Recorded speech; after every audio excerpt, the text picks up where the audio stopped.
Okay, friends, I'm going to start low because you're not going to see my face for a good majority of this, but it's just a quick 1, 2, 3 for some of the biggest leg muscles that I love to do against the wall.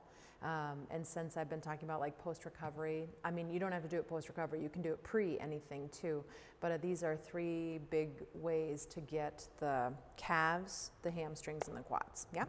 So you may or may not want blocks. We're gonna start with the hamstrings. You don't have to get up the way I'm getting up, I just happen to be down on the ground. So I'm gonna put my feet in front of the wall. But probably about a ruler's distance or so, about a foot, somewhere around there. You'll figure it out in a second. If your buttocks cannot stay against the wall, move your feet further away from the wall until they stay put, right? So wherever that is for you, where you feel nice and steady. This is where the blocks might come in handy. I bend the knees. I'm going to fold in. I can use the blocks. I don't need them, so I'm going to remove them. I'm going to bring my fingertips down to the ground, and then I'm going to start to straighten my legs any amount till I just feel the very beginning of my hamstrings starting to say, oh, hello, right? And then from there, I'm going to go ahead and I'm going to lift my heels up as high as I possibly can off of the earth, and I'm even going to wiggle my buttocks from side to side and try to walk up the wall towards the ceiling with my buttocks as high as I can. And then from there, really slowly, like really slowly, start to bring your heels down. But the trick is keep your buttocks on the wall, keep your buttocks on the wall. They kind of get pulled up towards the ceiling as your heels come down, and then soften into that to the best of your ability. You can leave fingertips on blocks or ground.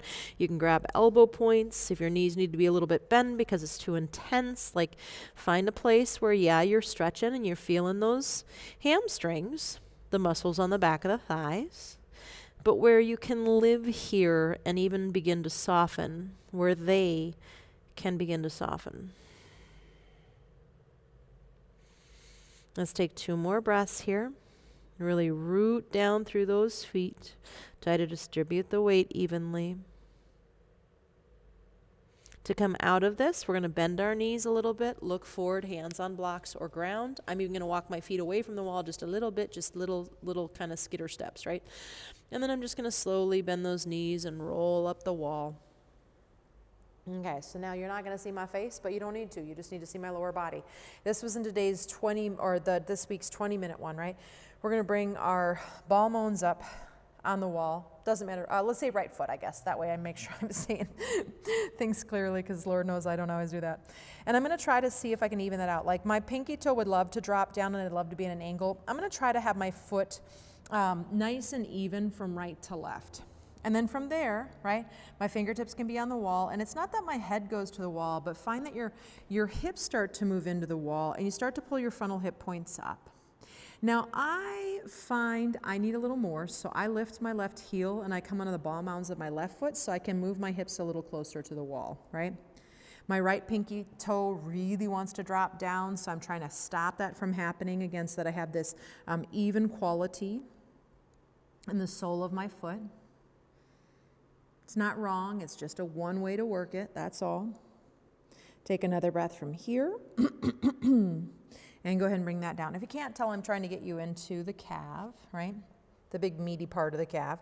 I'm going to bring my left foot up again. And if you have a tendency to go one way or the other, right, try to see if you can even that out. Knee would be straight forward if I were to bend it.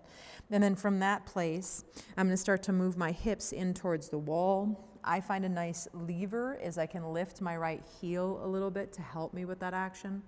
My fingertips are totally on the wall, helping me with balance, even though I don't think you can see that in the camera. And I keep pulling my frontal hip points up and releasing my pelvis down, right? It's that pelvic wheel I've begun to introduce to y'all. And breathe. And step back away from the wall. So the next part, quadricep stretches, right? I can put my hand against the wall up higher, but again, you can't see high right now. I probably should have put the camera a little further away. And then I'm going to stand on my right leg or my left, doesn't really matter. I'm going to bend the knee and I'm going to try to bring it in. Now, if you can't grab it behind you, we can often get a hold of it in front of our body, and then we can bring the knee down. Now, looking at my body, try to replicate. Instead of having the knee out and wide and the inner groin rolling forward, I want you to roll the inner groin back behind you and try to bring your thighs down so that they're parallel or the best that you can in your body. This isn't accessible to every body, right? But we're trying to get our thighs parallel to one another. And then it's that pelvic wheel again. I pull my frontal hip points up and I release my buttocks flesh down the whole time, right? I stand up nice and tall, shoulder blades in their neutral, their Goldilocks position, I often call it. I pull that heel towards the buttocks, right? As much as I need to feel my quadriceps, the 4 big old muscles in the front of the thigh, and release that down. I'm going to turn just, let's see, I'll turn this way. So I won't be facing you entirely, but you'll still get the gist of it, right? I grab the wall, I stand on my left leg, and I bring that right leg up, right? If I can't get it, I bring it in front of me and I try to grab it, or I grab a strap. You could lay down on your side body as well, right? And then from there, again, I try to parallel my thighs so that my thighs are next to each other. My inner right groin is rotating back. My right frontal hip point pulls up. My right buttocks, they move down. I breathe. I stand up tall, long spine, shoulder blades in neutral. One more breath. Maybe heel comes in after being there for a little bit, maybe not. Bring that right foot down. And go ahead and you can come on down if you'd like to. I'm going to come on down just so I can see you one more time before I say goodbye. So that's your super, super shorty this week.